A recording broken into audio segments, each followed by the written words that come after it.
Buenos días a todos los asistentes a este webinar hacia una red de transporte sostenible que hemos organizado entre el Ministerio de Transporte y Movilidad Sostenible, el Instituto de Crédito Oficial, Repsol y Zabala Innovation. En la jornada de hoy os vamos a dar unas guías de cómo participar en esta convocatoria de una manera exitosa y sobre todo pretendemos dar las claves para que la participación de entidades españolas sea lo más positiva y lo más masiva posible. ¿De acuerdo? En primer lugar, os voy a recordar de quiénes participan hoy en la jornada.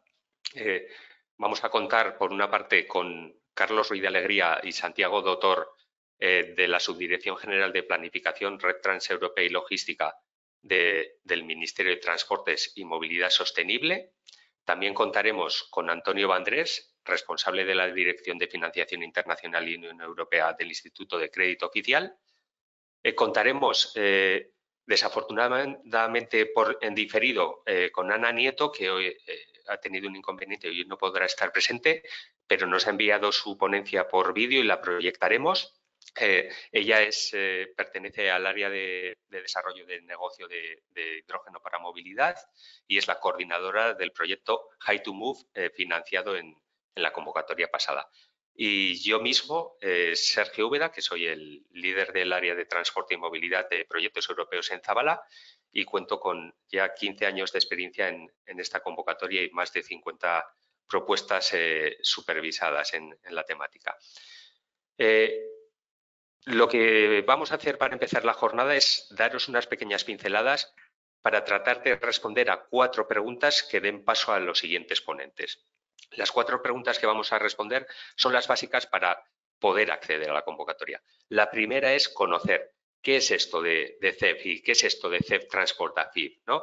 CEF Transport es un mecanismo de la Unión Europea que apoya inversiones, no apoya proyectos de I+D para la construcción de nuevas infraestructuras de transporte o renovación o modernización de las existentes.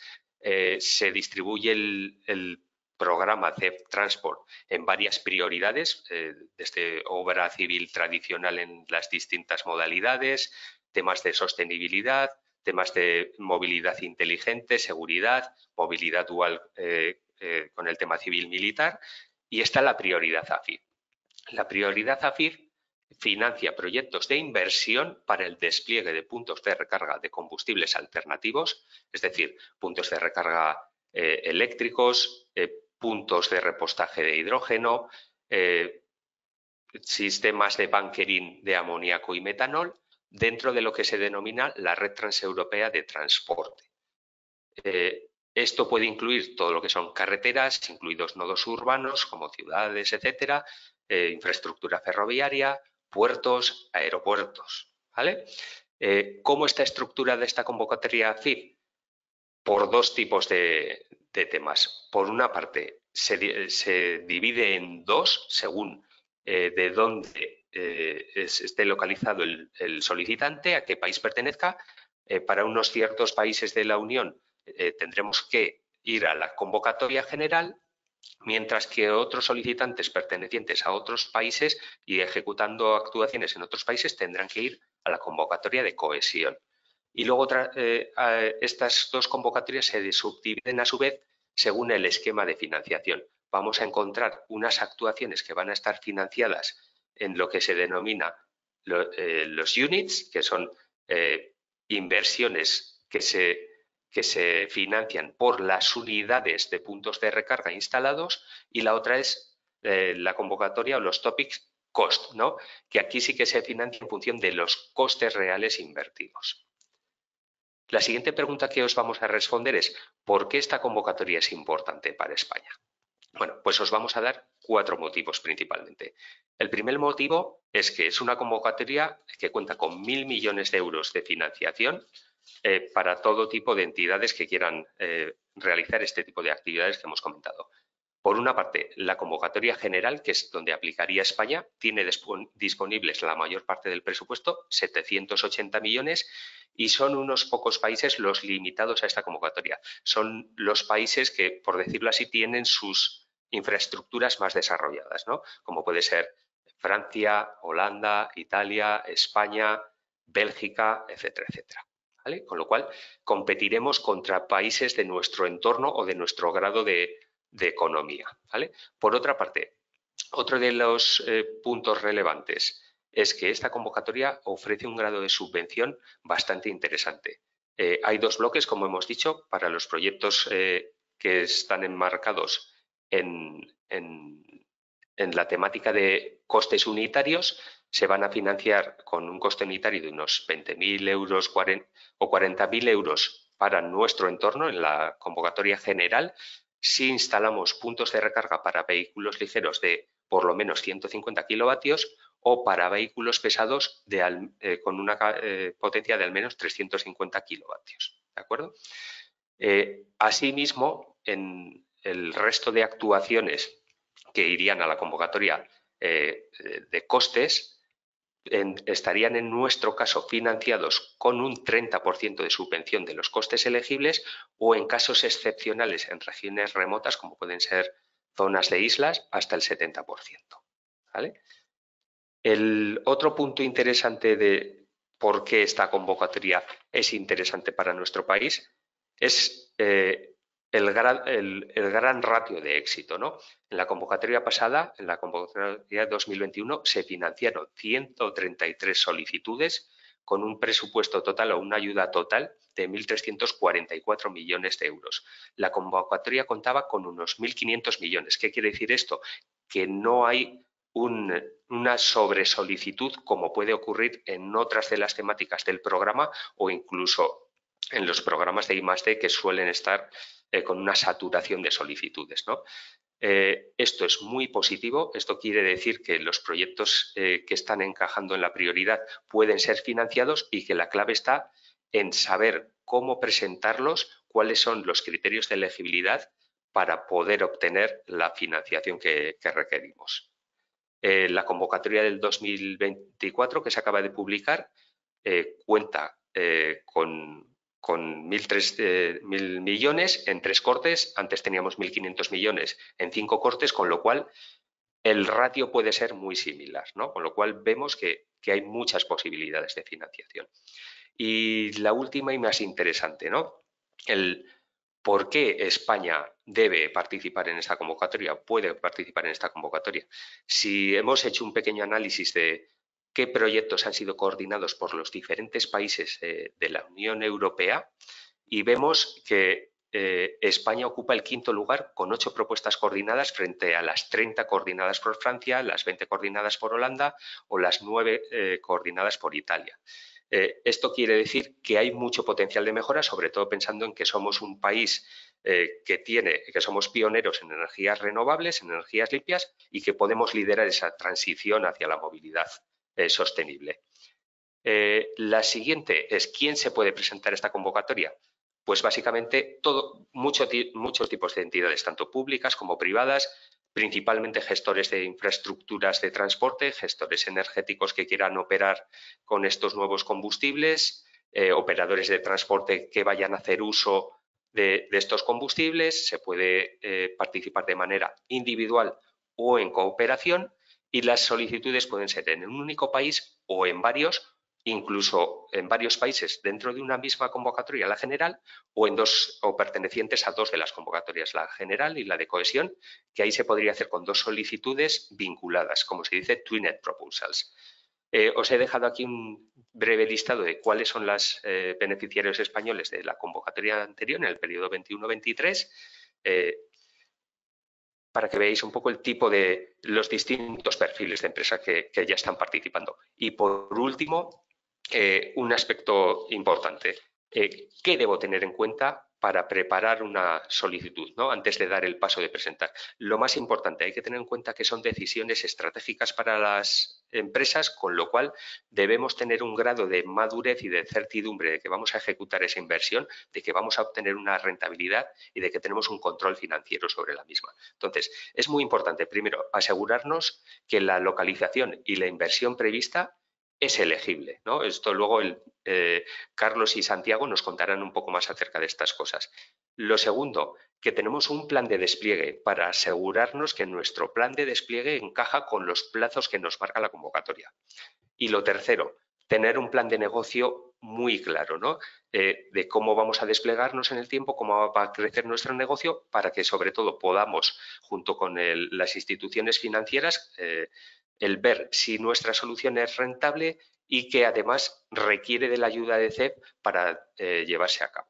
Con lo cual, estos son los temas más críticos y, sobre todo, hay que tener muy en cuenta que tenemos que contar con el apoyo en esta convocatoria de los Estados miembros donde vamos a ejecutar la acción y de una institución financiera que nos vaya a apoyar para contar con cuáles son sus procedimientos y sus plazos para conseguir sus cartas de apoyo. Entonces, las siguientes sesiones vamos a dar paso a Carlos y a Santiago para que desde el Ministerio nos cuenten más detalles de cómo son los procedimientos, cuál es la elegibilidad de los proyectos para poder conseguir esta carta de apoyo. Os doy paso.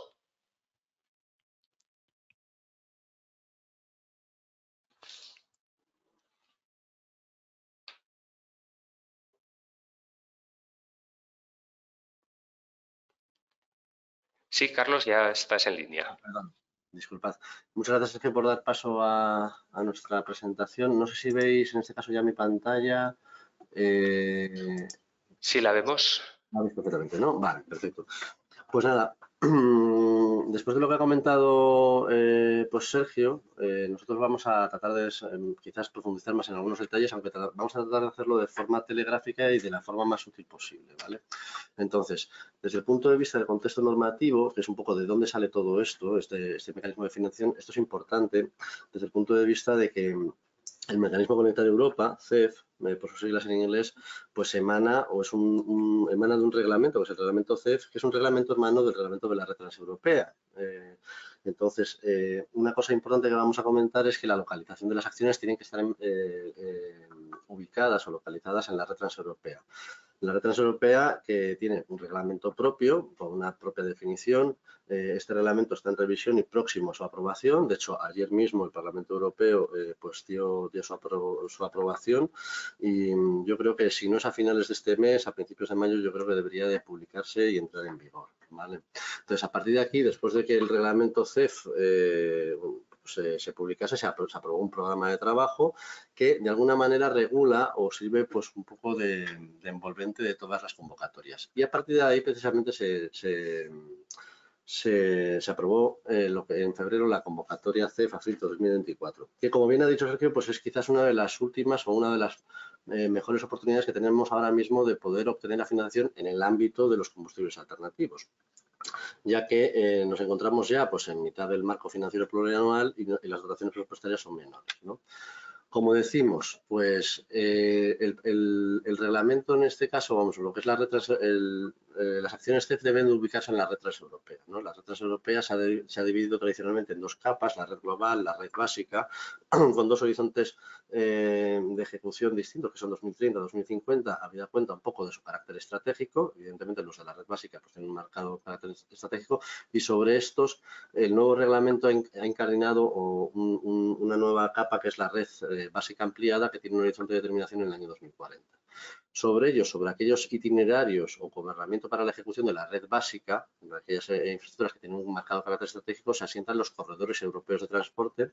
Entonces, desde el punto de vista de la prioridad de urgencia, que es un criterio de valoración también, efectivamente la localización de las acciones pues tiene una importancia, y entonces pues tendrán pues quizás una mayor valoración desde el punto de vista de prioridad de urgencia, ¿no? Desde el punto de vista, en cuanto a la definición de lo que es la red transeuropea, la podemos encontrar en los visores, tanto de la Comisión, que es CENTEC, como el visor Hermes, que ha desarrollado el Ministerio de Transportes y Movilidad Sostenible. para que podáis localizar vuestras acciones y ver si efectivamente son elegibles. Y desde el punto de vista de lo que es la convocatoria, pues como comentaba Sergio, nos encontramos que España únicamente participa en lo que sería el marco general. En este caso tendríamos acceso a una bolsa de 780 millones de euros y el presupuesto ya viene tasado cómo se va a repartir en la propia convocatoria. 2/3 del presupuesto van a ir a entidades tipo Implementing Partner, así se denomina la convocatoria, es decir, bancos públicos tipo ICO, que luego os comentarán, o el Banco Europeo de Inversiones, y el tercio restante pues podrá también hacerse cargo con respecto a otras instituciones financieras, otro tipo de banco, por así decirlo, ¿no? El calendario se ha establecido en 3 fechas límites, ¿vale? Una primera fecha límite en septiembre, que será el 24 de septiembre, y 2 más en junio y diciembre del año 2025. La duración de las acciones, en este caso, pues la acción, para que los costes sean elegibles, debe de desarrollarse en el momento en el que o después de presentar la solicitud. Se han establecido plazos de 39 meses de desarrollo máximo y se permiten las prórrogas salvo en el caso de proyectos que se presenten bajo las prioridades de contribuciones unitarias, ¿vale? Los participantes, como os ha comentado Sergio también, pues pueden ser personas jurídicas, en el sentido tanto organizaciones públicas como organizaciones privadas, y lo que tiene que tener en todo caso es estar asentadas en uno de los Estados miembros, con lo cual deberán de disfrutar de el certificado de conformidad de Estado miembro, que en este caso, en el caso de España, pues emite nuestro ministerio, ¿vale? Las actividades elegibles pues son aquellas que están detalladas en la propia convocatoria, que veremos a continuación, y luego desde el punto de vista de la forma que revisten las subvenciones se pueden realizar con cargo a contribuciones unitarias, es decir, se da un dinero fijo independientemente de la inversión que acometas, 20.000 euros o 40.000 euros en el caso de electrificación, y se establecen subvenciones mínimas por proyecto del orden de 2 millones de euros en el caso de contribuciones unitarias y de 1 millón de euros en el caso de tasas de cofinanciación, ¿vale? Tasas de cofinanciación que generalmente van entre los 30, alrededor del 30% en el caso del marco general, que es en el que se mueve España. Hay un caso particular, que es el caso de las regiones ultraperiféricas, por ejemplo, en el caso de España sería Canarias, que puede acceder a tasas de cofinanciación del entorno del 70%. Desde el punto de vista de lo que sería la elegibilidad, nos encontramos con dos grandes paquetes. Un paquete que sería el paquete de contribuciones unitarias o aportaciones unitarias y un segundo paquete que sería por tasa de cofinanciación, ¿no?, que hemos comentado antes. Desde el punto de vista de las aportaciones unitarias, estamos hablando únicamente se financian lo que serían las infraestructuras de recarga eléctrica, la electrificación en carreteras en este caso. Es decir, por un lado se está financiando lo que sería el vehículo ligero y para ello la Comisión da pues unos mapas orientativos de dónde pueden o qué conceptos serían elegibles, Joaquín, porque lo que sería elegible en este caso son aquellos elementos que figuran en rojo en estos mapas, ¿vale? En los mapas que figuran a la derecha. A la izquierda nos encontramos pues los puntos de electrificación que oscilan entre 150 y 350, estamos hablando de vehículo ligero, y a la derecha por encima de 350. Esto quiere decir que la Comisión evidentemente apuesta más por la electrificación ultra rápida, en este caso por encima de 300 kilovatios, ¿no? 350. Y para vehículo pesado, con carácter general, estamos hablando de 350 kilovatios, ¿vale? Con carácter general. Y luego también se permite la localización de las acciones en aparcamientos seguros y en los nodos de la red transeuropea, que en el nuevo reglamento pues se han incrementado notablemente. Por ejemplo, para el caso de España yo creo que ya estamos hablando de 49 nodos, ¿vale?, sobre los 9 que teníamos en el reglamento anterior. Por tasa de cofinanciación nos encontramos con 3 supuestos o 4 supuestos adicionales, ¿vale? La recarga eléctrica, que en este caso se extiende no solamente a carreteras, que hablamos de vehículo pesado, sino que también hablamos de lo que sería la navegación marítima y navegación interior. Esta última en España pues tiene menor entidad, o sea que hablaremos fundamentalmente de navegación marítima, donde encontramos pues los sistemas eléctricos en tierra, y luego también se permite lo que sería la financiación de buques en determinadas circunstancias y siempre vinculado al uso de la infraestructura, siempre y cuando se demuestre la necesidad de que para poder hacer rentable pues el uso de una infraestructura financiada, pues permitir pues también financiar parte de la tecnología de un número inicial de buques, ¿vale? Luego la electrificación de operaciones portuarias y el suministro o las conexiones eléctricas dentro del recinto portuario, y por supuesto lo que sería la electrificación de las operaciones aeroportuarias, ¿vale? incluyendo el aire preacondicionado a aeronaves, que es un concepto nuevo que se ha incorporado también en el nuevo reglamento de la red transeuropea, ¿vale? Otra parte importante sería también lo que sería el suministro de hidrógeno, que también, de nuevo, se vuelve a desglosar en 3 supuestos, uno para carreteras, ¿vale? Tratando de suministrar en todo caso pues, hidrógeno a presiones por encima de los 350 y 700 bares y como mínimo pues, una tonelada diaria de hidrógeno. En este caso el emplazamiento se amplía un poquito más, es decir, puede ubicarse no solamente en los 3 kilómetros que se muestra para electrificación, sino dentro del área de los 10 kilómetros más o menos. Y desde el punto de vista del suministro, también pues para lo que sería la navegación marítima e interior. Y luego, por otro lado, de forma idéntica, lo que sería el suministro de hidrógeno para servicios de asistencia en tierra, desde el punto de vista aeroportuario, y para las aeronaves.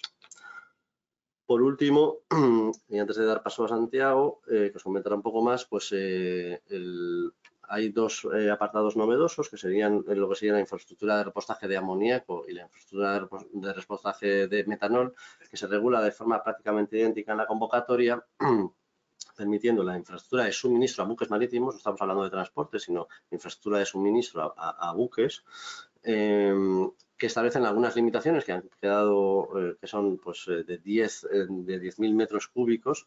Quizás esto en algún caso pues, ha podido quedar un poco en entredicho, etcétera. Y se permite también lo que sería la financiación de buques siempre y cuando pues, esté vinculado a una determinada infraestructura.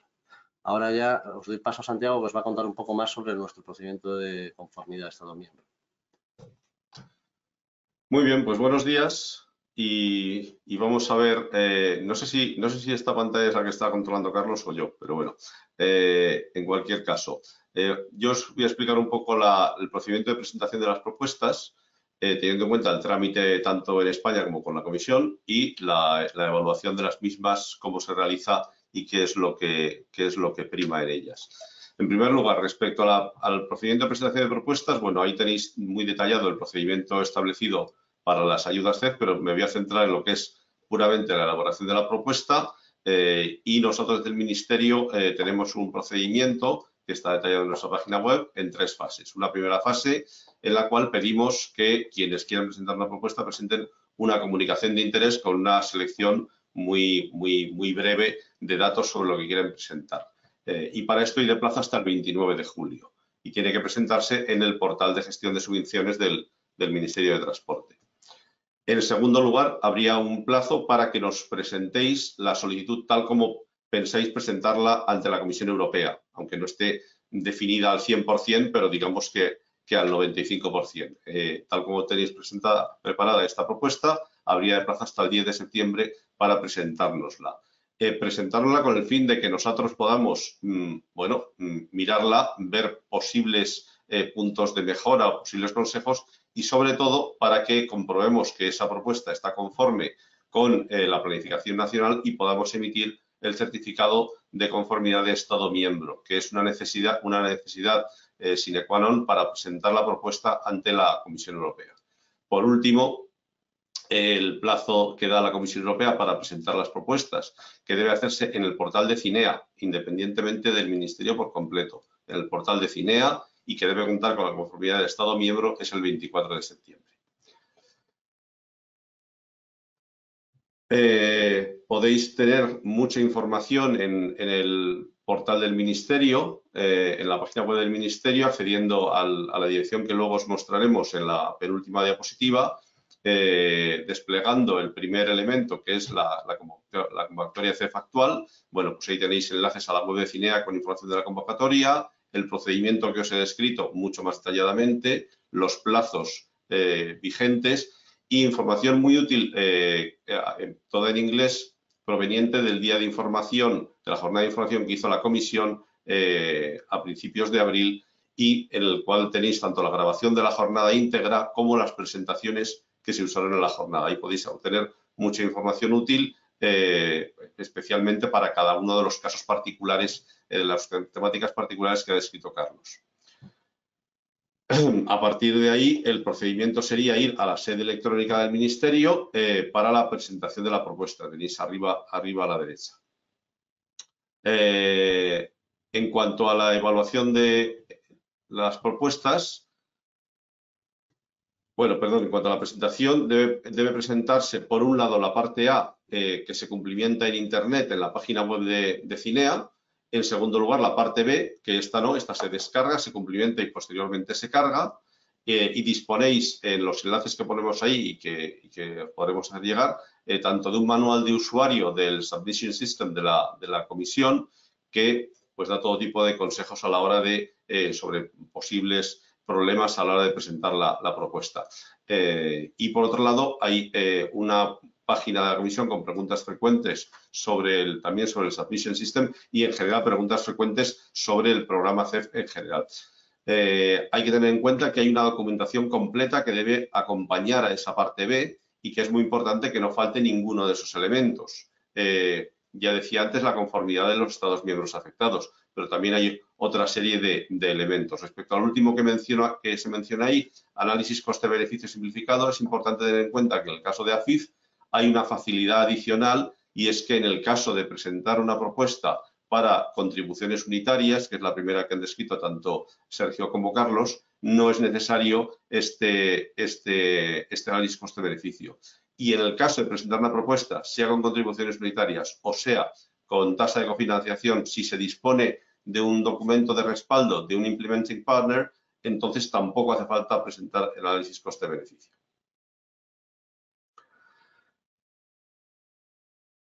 La evaluación de las propuestas, en primer lugar, es importante tener claro que la evalúa Cinea. Nosotros podemos aconsejar u orientar respecto a la preparación de la propuesta y estaremos encantados de ayudaros a hacerlo.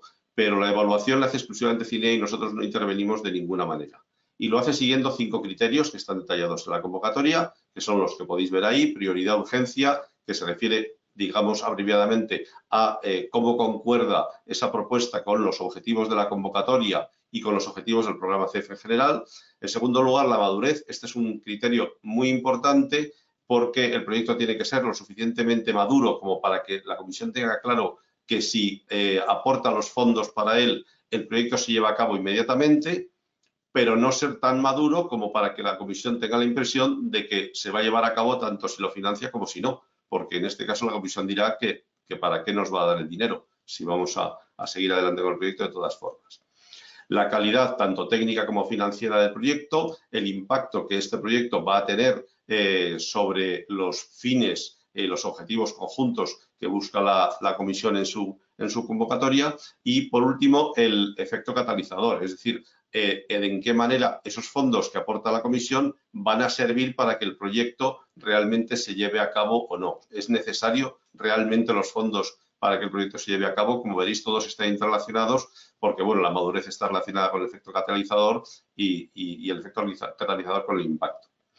Cada criterio se puntúa de 0 a 5 y el mínimo para aprobar es un 3, es decir, hay que sacar un 3 en todos los criterios. Sin embargo, sacando ese 3 en todos los criterios, que sería un 15, con eso no se consigue una adjudicación. Normalmente las convocatorias están muy reñidas, hay muchos proyectos muy buenos y, por tanto, creemos que siempre hay que apuntar al 25 y a menudo proyectos que tienen un 21, un 21,5, no llegan a recibir una adjudicación porque, aunque están muy bien situados, hay otros que están mejor situados que ellos y, por tanto, son elegidos por la comisión. Por tanto, hay que apuntar al máximo posible.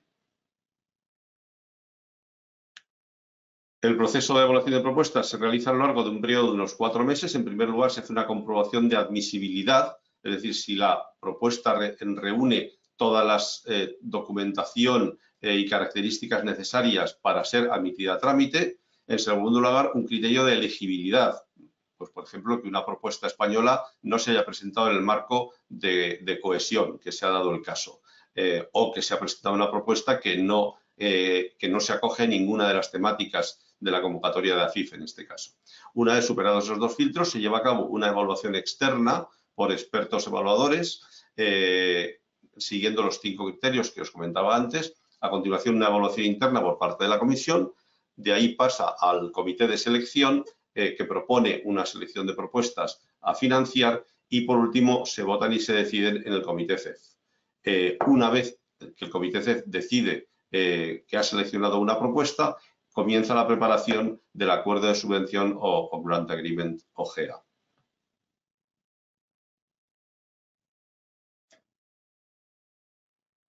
Y por último os dejamos aquí una serie de enlaces de interés, tanto a la convocatoria como a la jornada informativa. Todos estos enlaces, aunque os los pasaremos, los tenéis, como decía yo antes, en la página web del Ministerio. A la jornada informativa que celebró la comisión, tanto la grabación del vídeo como todas las presentaciones usadas, al visualizador TENTEC de la Red Transeuropea de Transporte y al buzón donde podéis dirigir todas las consultas sobre elegibilidad o dudas de todo tipo a la comisión, a la cual os recomendamos encarecidamente que acudáis.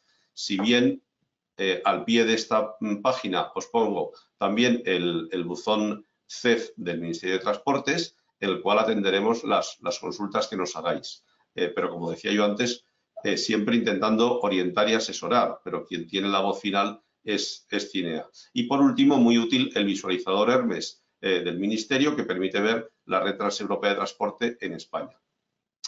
Y por nuestra parte, pues es todo. De acuerdo, muchísimas gracias, Carlos. Santiago, súper claro. Damos fe de que desde el Ministerio siempre dais un soporte muy diligente a todas las consultas que os llegan, así que animamos a los interesados a contactar con vosotros. Damos paso a Antonio Vandrés del Instituto de Crédito Oficial para que nos dé más detalles de cómo es la interacción de los Implementing Partners con los solicitantes de ayuda en esta convocatoria. Adelante, Antonio. Muy buenos días. Quiero agradecer a todos su tiempo y interés y, como decía Sergio, en especial, creo que me está saliendo la camino, sí. Y en especial al Ministerio por, como decía Sergio, ¿no? Por su diligencia en la gestión de este programa y que para ello cuente con ICO, apoyando en este caso proyectos de infraestructura de fuentes alternativos que nos permiten de esta forma participar en un sector innovador y prioritario y que por tanto merita bajo los criterios de ICO la participación, pero que también necesita de este apoyo. ICO es Implementing Partner de la Comisión Europea desde 2019, lo cual le permite canalizar una serie de programas, incluidos este programa. También estamos presentes en otros programas como InvestEU y también recientemente hemos tenido asignado el MRR de 39.900 millones, que se distribuye en 5 facilidades. Y el programa CEF desde 2019 es relativamente especial para nosotros porque fue la primera experiencia en la que hemos actuado como Implementing Partner canalizando fondos europeos dentro de nuestra actividad, como digo, desde que se nos validó en esta fecha, ¿no? Desde entonces, ICO ha financiado proyectos en combinación con subvención, como es el caso de esta facilidad, con CINEA, bajo el esquema que se denomina Blended. Voy a ser muy breve, puesto que los términos de la facilidad ya han sido descritos por Santiago y Carlos, y simplemente me centraré en por qué ICO colabora y es requerido en esta facilidad, en qué se va a materializar este apoyo, segundo punto, y el tercero, cómo y cuándo en el proceso de obtener este apoyo. ¿Por qué ICO es necesario y colabora en esta facilidad? La facilidad presentada, como se ha comentado, requiere una aprobación previa a la solicitud por parte del Implementing Partner, cosa que, como comentaba, hacemos desde el año 2019. Alternativamente, también existe en 1/3 de la facilidad el apoyo con entidades privadas. Y en el caso de proyectos que cuenten con una inversión en España y, por tanto, han tenido la conformidad previa del Ministerio, el ICO como Implementing Partner podrá actuar otorgando esa aprobación previa. Una vez que se ha obtenido la subvención, existe un plazo de 12 meses para la formalización de esta financiación. Hemos dicho por qué y luego en qué se materializa, sería el segundo punto. ¿En qué se materializa? Aunque ICO es más conocido tradicionalmente... Perdona, Antonio. Sí. Perdona. Hola, buenos días. No estás compartiendo la presentación. No sé si igual pensabas que sí. En mi pantalla. Creo que ahora sí. Ahora sí, ¿no? Sí. Bueno, he comentado por qué es necesaria la participación de ICO y ahora vamos a comentar en qué se materializa, ¿no? Estaba diciendo que, aunque ICO es más conocido tradicionalmente por las líneas de mediación, muchos de ustedes son clientes que van dirigidas a empresas españolas y mayoritariamente a pymes. Más recientemente, la gestión de las líneas de avales COVID y Ucrania, que han contribuido pues, con más de 140.000 millones en 600.000 empresas, quizás Esto ha dado un poco más de publicidad a la actividad de ICO, en este caso una agencia financiera del Estado. Pero hay una línea que es menos conocida y que ICO tiene en su catálogo desde los años 90, que es la financiación directa a proyectos, siempre que sean relevantes para la economía española, tanto en España como fuera de España si hay interés español. En esta facilidad, ICO analiza directamente las operaciones y asumimos el riesgo de los proyectos. Es la financiación directa, la que hemos comentado, la que se requiere para esta facilidad de aquí. Entre CETRANS por 1, TBF, que fue el de 2019, y AFIP 1, ICO ha presentado, de la mano del Ministerio, 16 proyectos con una inversión movilizada de 547 millones, para lo cual hemos contribuido con una financiación de esta facilidad directa que he comentado de 305 millones. Estos proyectos representan más de 5.000 cargadores, ¿no? Creo que es el 20% de la red operativa, y 6 proyectos de hidrógeno de referencia en nuestro país. El sector del hidrógeno es otro sector estratégico para ICO. Desde ICO hemos sido un financiador tradicional de las energías, y con el camino del hidrógeno nos gusta decir que es un camino que ya hemos vivido y que vivimos en su día con las renovables, cuando ICO empezó a financiar proyectos de renovables en los años 90, cuando no estaba tan generalizada esta necesidad de soberanía energética, de sostenibilidad y de eficiencia en los precios. Bueno, pues esto mismo lo estamos viendo con el hidrógeno, y el tener una facilidad que nos permita una necesaria subvención, como es este caso, pues sin duda es un impulso muy relevante. La financiación directa nos permite, como decía, contribuir a la línea SIS2, otorgando una financiación firme, previa y necesaria para la solicitud de la subvención a CINEA, y de esta forma también se asegura el cierre del plan financiero del proyecto, junto con la subvención y los recursos propios que evidentemente tiene que aportar el promotor. La financiación de ICO directa, ¿cómo puede ser? A través de cualquiera de sus productos de financiación directa. ICO financia financiaciones corporativas, project finance y también capital riesgo. Subrayo esta última facilidad, donde ICO ha hecho un esfuerzo muy importante en los últimos años. Europa es un mandato dentro de la competitividad europea en la parte financiera, mientras en Estados Unidos tenemos mayoritariamente una participación del capital riesgo o de los mercados de capitales en la financiación de proyectos que supera el 70%. Aquí en Europa es inversamente y en España todavía inferior. Por tanto, ICO, en la facilidad del MRR que he comentado, se van a poner 8.000 millones de financiación, y llevamos ya incrementando nuestras facilidades actualmente con 9.500 millones en capital riesgo. Por tanto, tenemos una capacidad de permeabilidad y de actuación en financiación directa en capital riesgo que también ponemos al servicio de esta facilidad.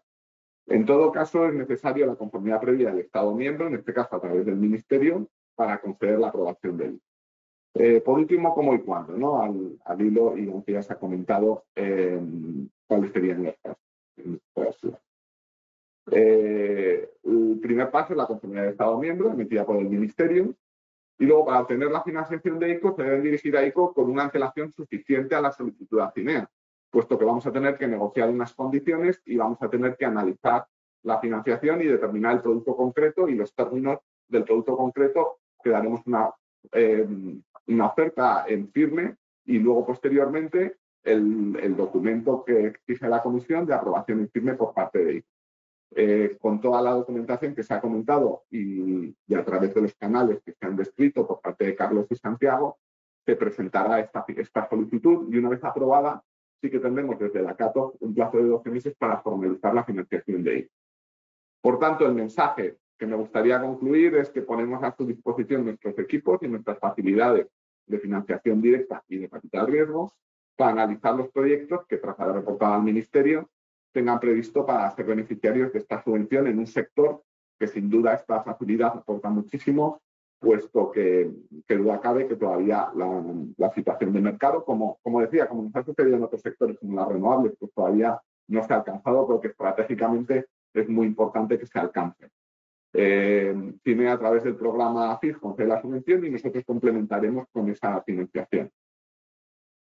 He de decir que son sectores y empresas asociadas, muchos de ustedes ya nos conocen, donde además tenemos una intensa actividad histórica en financiación directa. Por tanto, lo vamos a coger dentro de una tradición de apoyo que ya se cuenta con este sector, ¿no? Agradezco de nuevo al Ministerio y a Zabala por la coordinación, y animo a que utilicen nuestro buzón de correo que vamos a colgar en el chat para dirigir sus solicitudes de financiación de ICO. Muchísimas gracias.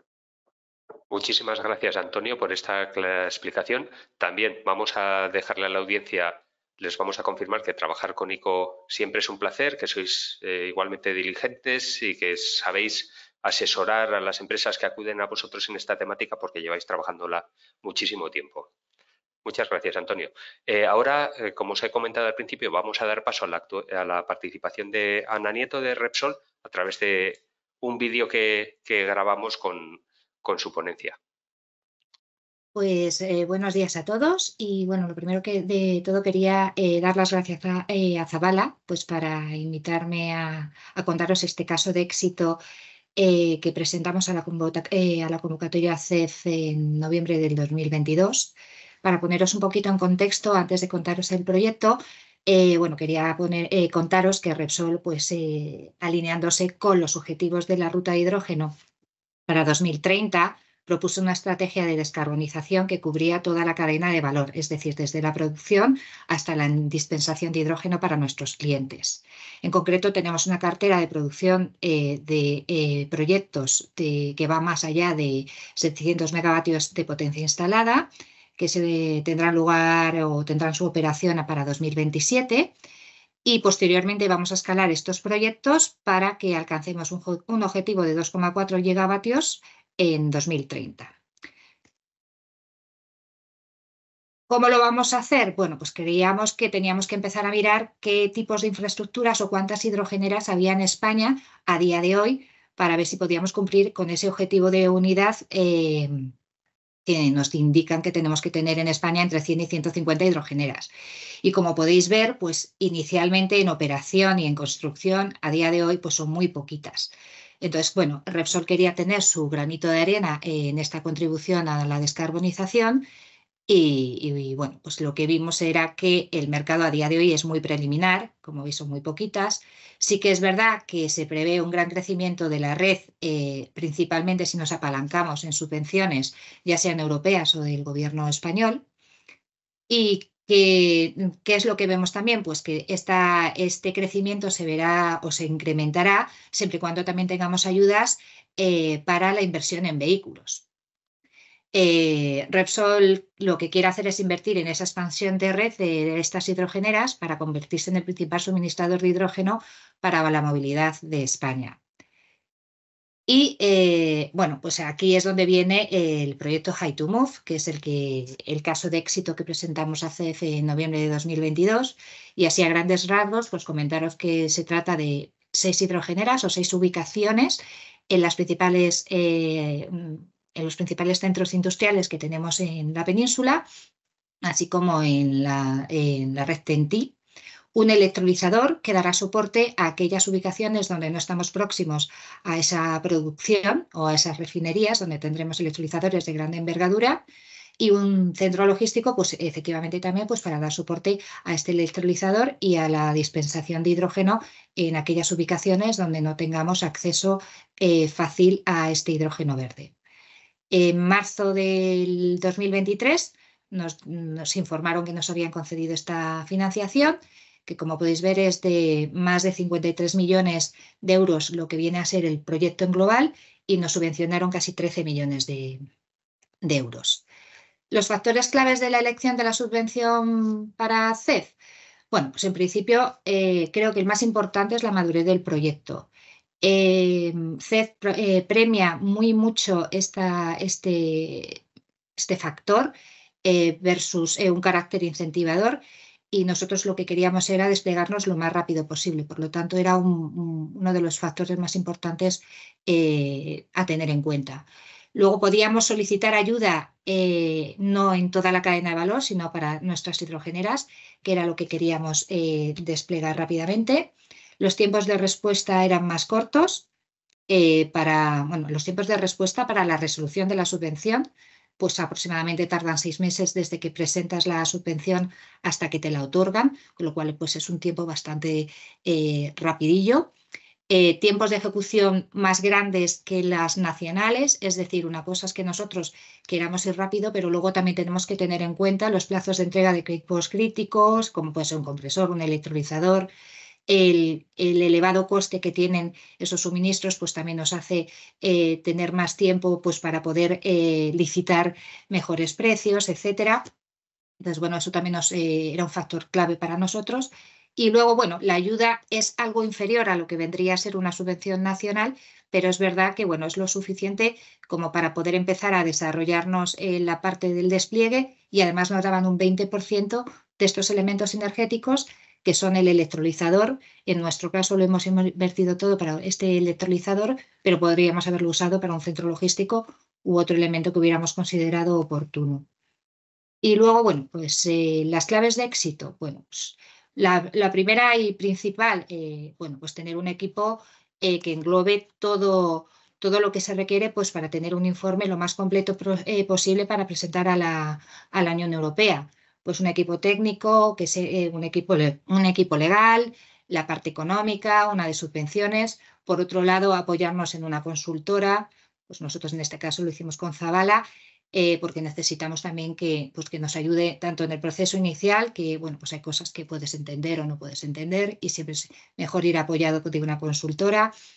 Y no solamente en el proceso inicial, que parece que es lo más difícil, pero probablemente sea lo más fácil, sino durante el tiempo de justificación de ese proyecto, que es donde realmente vamos a necesitar pues ese apoyo constante de la consultora. Luego, por otro lado, el consorcio. Importante que también te apoyes no solamente en tu empresa, en este caso nosotros Repsol, pues hemos contado con otras empresas más pequeñitas para que nos dieran soporte pues en diferentes partes técnicas donde quizás a lo mejor nosotros pues no podíamos dar el 100% de lo que nos pedía este proyecto. Entonces, bueno, pues también contar con un consorcio es importante. Lo que os comentaba inicialmente, cuanto más maduro sea ese proyecto, mayor probabilidad de éxito de que la Unión Europea o el proyecto Officer en concreto, que sea el que lea esa memoria, le dé mayor puntuación a tu proyecto versus otros bueno, pues que no tengan esa madurez, ¿no? Y en nuestro caso también hemos visto o hemos valorado que cuando presentes un proyecto tipo CEF, lo importante también es que no vayas a una única hidrogenera. Bueno, puede ser que en el caso concreto de que presentes una hidrogenera de una gran envergadura, pues bueno, puede ser que sea lo suficiente como para decir que estás contribuyendo a descarbonizar bueno, pues, la movilidad en la península, pero sí que es verdad que apoyan aquellos proyectos donde el despliegue de esa infraestructura sea mucho mayor. En nuestro caso hemos presentado 6 ubicaciones y bueno, pues es lo suficientemente grande como para que el proyecto Officer vea que, bueno, pues que no te estás quedando en una ubicación en concreto, sino que estás queriendo pues eso, ¿no? Desplegarte y dar cobertura a la mayor parte de la península, ¿no? Y bueno, pues continuar con ese proceso. Y bueno, pues yo diría que esas son las claves del éxito. Tampoco quería entretenerme más, pero bueno, os dejo aquí mi contacto y cualquier duda que os surja y que podamos pues ayudaros, pues ya sea yo, ya sea mi equipo, pues estaremos encantados de realizarlo. Muchas gracias. Muy bien, pues ese ha sido el mensaje de Ana. Espero que os haya resultado de interés para aquellas entidades que todavía no hayáis participado en la convocatoria, para que os dé unas cuantas pistas de cuáles son los intereses, las claves del éxito. Y ahora, disculparnos en primer lugar porque nos hemos ido un poco de tiempo. Si os parece, podríamos responder un par de preguntas muy rápidas y ya cerramos el webinar con un ligero retraso. La primera pregunta iría dirigida a Carlos y a Santiago. Hay un par de personas que nos preguntan si los plazos de solicitud de conformidad a los Estados miembros son los mismos en otros países, igual que en el Ministerio de Transportes en España, difieren si el mecanismo es similar, ¿no? En principio no tienen por qué ser los mismos plazos. Yo creo que cada Estado miembro pues, regula un poco su procedimiento intrínseco de otorgamiento de conformidad En nuestro caso lo hacemos así, con los plazos que habéis visto, y no tienen por qué ser los mismos en otros Estados miembros. Lo mejor en este caso es acudir y contactar con los ministerios, con los representantes de cada uno de los estados para que os comuniquen los plazos. Eso es, gracias Carlos. De hecho, hay un listado de puntos nacionales de contacto por Estado miembro que serían las personas a las que acudir. Eso es. Muchas gracias, Carlos. Y Antonio, hay otra pregunta para ti, que esta también ha sido recurrente, es acerca de qué plazos necesita el ICO para evaluar una propuesta de inversión y dar su visto bueno de cara a presentarse a la convocatoria. Sí, no hay un plazo concreto y depende mucho del tipo de financiación y de la información, pero yo siempre digo que determina que esté la información completa. O sea, nosotros, para una financiación corporativa, requerimos una financiación Project Finance o capital riesgo, la misma información que cualquier entidad. Entonces, una vez que tenemos toda la información, manejamos los mismos tiempos, puesto que en la actividad directa estamos en sindicados, en Club Deal, que el resto de la banca privada. Pero sí que nosotros, una vez que tenemos toda la información, tenemos comités semanales, que es el caso de la mayoría de las operaciones, salvo que sean empresas que requieren pasar por consejo, y necesitamos varias semanas, evidentemente, pero sobre todo yo digo que lo determina el tener toda la información. En el caso de financiaciones corporativas puede ser más simple, en un Project Finance obviamente sí que nos podemos ir un poco más de tiempo. Pero no es inferior ni superior al de cualquier entidad privada con la que se trabaja en financiación directa. De acuerdo, Antonio. Muchísimas gracias. Pues si os parece, con esto vamos a dar por concluido el webinar de hoy hacia una movilidad sostenible. En primer lugar, agradecer a todos los ponentes por su participación en la jornada. Realmente creo que ha sido de mucho interés. Segundo, esperamos que realmente haya sido de interés para la audiencia. Gracias a todos por manteneros estos minutos extra que hemos dedicado al evento. Y lo último, volver a reiterar el compromiso tanto del Ministerio como del Instituto de Crédito Oficial como por nuestra parte para responder cualquier duda que pueda surgir en los próximos días. Tenéis los canales oficiales a través del Ministerio, tenéis todos nuestros contactos. Cualquier duda que os surja, cualquier inquietud, vamos a estar a vuestra disposición. Entonces, bueno, muchísimas gracias a todos, buenos días y seguimos en contacto. Un saludo. Gracias por asistir. Hasta luego. Gracias.